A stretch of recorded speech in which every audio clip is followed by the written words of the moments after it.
आपण आता पाहिलं असेल की दोन्ही पक्षाचे नेते बसले होते सामनाच्या कार्यालयामध्ये, माझ्याबरोबर होते. चर्चा पूर्ण झालेली आहे आणि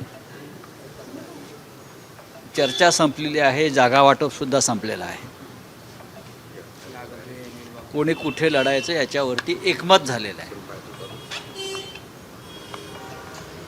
कोणती अडचण दिसत नाही. ज्या अडचणी होत्या त्यात स्वतः माननीय राज ठाकरे आणि माननीय उद्धव ठाकरे यांनी लक्ष घालून त्या दूर केल्या.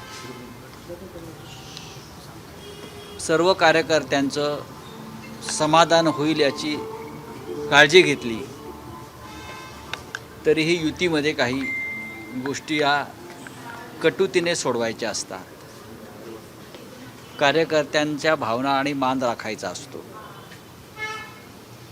आणि त्याच्यामध्ये आम्ही यशस्वी झालो असं आम्हाला वाटतं. आजच्या बैठकीमध्ये शेवटची बैठक आहे असं मी मानतो. आम्ही सगळे मानतो. येत्या 1-2 दिवसामध्ये त्या संदर्भात रितसर घोषणा होईल. काँग्रेसला नगर परिषदेच्या निकालात जे यश मिळालेलं आहे त्याच्यानंतर काँग्रेसची बोलणी सुरू राहतील का? तुम्ही प्रयत्न कराल का त्यांना? नक्कीच आमचे शेवटपर्यंत प्रयत्न राहतील. काँग्रेस पक्ष हा महाविकास आघाडीतला एक प्रमुख पक्ष आहे. काँग्रेसची स्वतःची एक व्होट बँक आहे. आमच्या महाविकास आघाडीतला राष्ट्रीय पक्ष असलेला तो एकमेव पक्ष आहे किंवा इंडिया ब्लॉकमधला. आम्ही लोकसभा विधानसभा एकत्र लढल्यावरती महापालिका जिल्हा परिषदांमध्ये आम्ही काम करावं अशी आमची भूमिका आहे. त्यांचीही आहे. पण त्यांच्या काही अडचणी आहेत. विशेषतः राज ठाकरेंसंदर्भात असतील त्यांच्या भूमिका आहेत. आम्ही त्यांना समजवण्याचा प्रयत्न केला की भारतीय जनता पक्षाचा पराभव करण्यासाठी आपल्याला सर्व घटक एकत्र घ्यावे लागतील. हे आम्ही त्यांच्या दिल्लीतल्या नेत्यांशीही बोललो. महाराष्ट्रात जे त्यांचं हायकमांड आहे त्यांच्याशीही बोललो आणि त्यांचं मन वळवण्याचा किंवा त्यांच्याशी चर्चा करण्याचं काम अद्याप सुरू आहे. अजून 72 तास आहेत. पण आमच्यामध्ये कोणती कटुता नाही. काँग्रेसमध्ये आमच्यात कटुता नाही. आम्ही त्यांची अडचण समजून घेतो. जरी ते वेगळे लढत असले तरी आम्ही एकमेकांना सहकार्य करण्याचा प्रयत्न करू. निवडणुकांमध्ये सर्वाधिक जास्त नगराध्यक्ष हे भाजपचे निवडून आलेले आहेत. त्यानंतर शिवसेना शिंदे. असं आहे की तुम्ही जर विधानसभांचे निकाल पाहिले असतील तेच आकडे आहेत. मशीन तशीच सेट आहे. 120 125 भारतीय जनता पक्ष करेक्ट. 54 विधानसभेलाही आणि इथे सुद्धा आणि 40-42 अजित पवार. आकडे तेच आहेत ना. त्याच मशीन तेच सेटिंग कायम आणि तोच पैसा. ही आपली लोकशाही आहे. तुम्ही आकडे पहा ना. आकड्यामध्ये अजिबात बदल झालेला नाही. अजिबात बदल झालेला नाही त्यांच्या आकड्यात. भारतीय जनता पक्षानं मशीन त्याच पद्धतीनं फिट केल्या. तेच आकडे राहायला पाहिजे. आकडे तरी बदलायला पाहिजे होते. भारतीय जनता पक्षाचे त्याच्यामुळे पैशाचा जो गारपीट झाली पैशांची जी गारपीट झाली त्या गारपिटीपुढे कोण टिकणार? आम्ही पेरलेली शेतंसुद्धा त्याच्याखाली झुकली गेली. एक लक्षात घ्या. 30 कोटी बजेट असलेल्या नगरपालिकेवर भाजपा आणि शिंदे 150 कोटी रुपये जिंकायला खर्च करतात. बजेट 30 कोटी आहे त्या नगरपालिकेचं आणि खर्च किती होतो ते 100 कोटी 150 कोटी. नगरपालिका निवडणुकांमध्ये आतापर्यंत कोणी प्रचाराला चार्टर फ्लाईट आणि हेलिकॉप्टर वापरले नव्हते. आम्ही ती कार्यकर्त्यांवर सोडल्या निवडणुका. पण इथे स्पर्धा सत्ताधारी पक्षातच होती. कोण पुढे जात आहे. स्पर्धा आमच्याशी नव्हतीच विरोधी पक्षाशी. सत्तेतले 3 पक्ष एकमेकाविरुद्ध खेळत राहिले आणि त्याच्यामुळे पैशाचा प्रचंड धुळा उडाला. म्हटलं ना गारपीट झाली पैशाची. लोकांनाही सवय झाली पैसे घेऊन मतदान करण्याची. शिंदेना पराभूत केलेला आहे. हेच जेव्हा आम्ही शिंदेना विचारलं शिंदे म्हणतायत की अखेर विजय हा महायुतीचाच झाला. ठीक आहे झाला असेल महायुतीचा विषय. मग एकमेकाविरुद्ध लढलाच कशा करता? जर महायुतीचा विजय झाला असेल तर मग एकमेकाविरुद्ध लढलात कशाला? अमित शहाकडे गेलात कशाला? आम्हाला घ्या म्हणून सांगण्यासाठी. आणि तरी तुम्ही इथे नगरपालिकांमध्ये एकमेकाविरुद्ध लढलेला आहात. नगरपालिकेत कुठे महायुती होती? कोणाचीच युती नव्हती, कोणाची आघाडी नव्हती.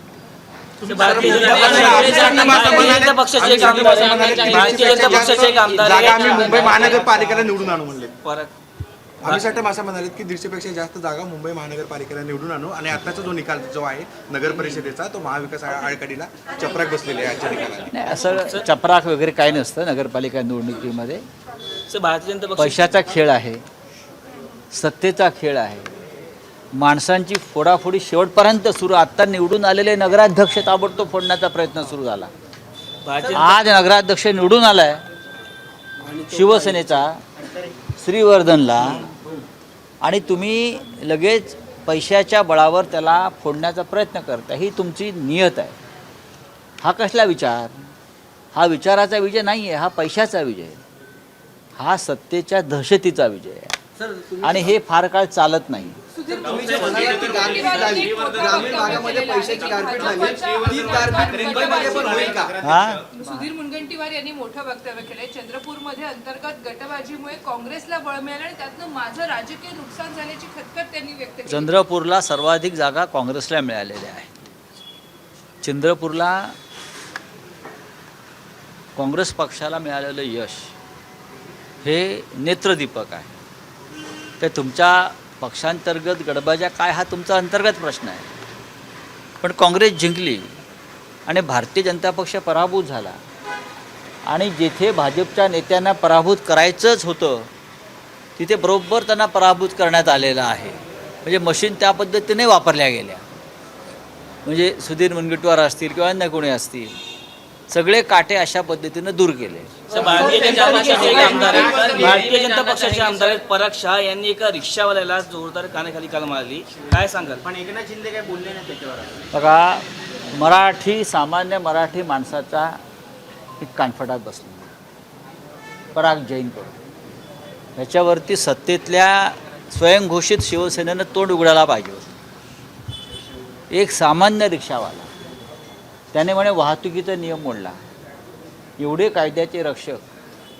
हां, गौतम अडाणी मुंबईत रोज नियम मोडतो आहे. त्याच्यासाठी महापालिका सरकार नियम मोडतो आहे. म्हणून हे पराग जैन का कोण जे आहे का पराग शहा म्हणजे जैनच बरं का, हे महापालिका आयुक्तांच्या कानाखाली मारणार आहेत. राज्याच्या मुख्यमंत्र्यांना जाऊन जाब विचारणार आहेत नियम मोडला म्हणून. नियम बाह्य कामं किती चालली आहेत महानगरपालिकेत एकनाथ शिंदेकडून चालली आहेत ना, त्याशिवाय पैसा येतोय का एवढा? हे शहा, मेहता, पारेख हे जे लोक आहेत यांनी नियमबाह्य कामं करूनच इतका पैसा कमवला ना. सगळ्या श्रीमंत आमदार आहेत ते, नियमाने पैसे कमवलेत का? एक रिक्षावाला त्यांना खुपतो आहे. पण मुंबईमध्ये नियमबाह्य काम करणारे असंख्य बिल्डर, व्यापारी, उद्योगपती जे आहेत त्यांच्याविषयी तोंड उघडा म्हणावं.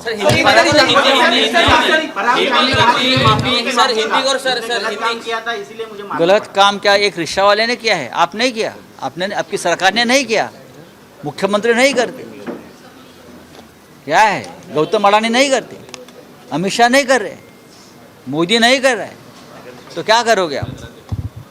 सर, आज बैठक हुई है, कब तक जो है ऐलान जो है वो कट देखिए, बैठक का सिलसिला ख़त्म हुआ है. शिवसेना और महाराष्ट्र नवनिर्माण सेना में आज आखिरी बैठक हुई यहाँ ही. अब कल या परसों तक हमारी जो गठबंधन का ऐलान हो जाएगा. कौन कितनी सीटें पर लड़ रहा है ये उद्धव जी और राज्य एक साथ आकर आपको बताएंगे. म्युनिसिपल काउंसिल का जो रिजल्ट आया है उसके बाद अभी बीजेपी की जो कार्यकर्ता है उनमें कॉन्फिडेंस बढ़ गया, ऐसा बीजेपी के नेता कह रहे हैं. देखिए, एक कॉन्फिडेंस नहीं है, ये एक अनैसर्गिक टॉनिक है. पैसा है, सत्ता है. नगर पालिका चुनाव ये हम लोग पहले हमारे कार्यकर्ताओं के ऊपर छोड़ देते थे, लेकिन अब ये इतना पैसा उनके पास है तो पैसों के बल पर ही चुनाव में भी ये लोग चार्टर फ्लाइट, हेलीकॉप्टर से उड़ते हैं और चुनाव लड़ते हैं, पैसा देते हैं. ये कब तक चलेगा? मुझे विश्वास है ये ज़्यादा दिन नहीं चलेगा। योगी आज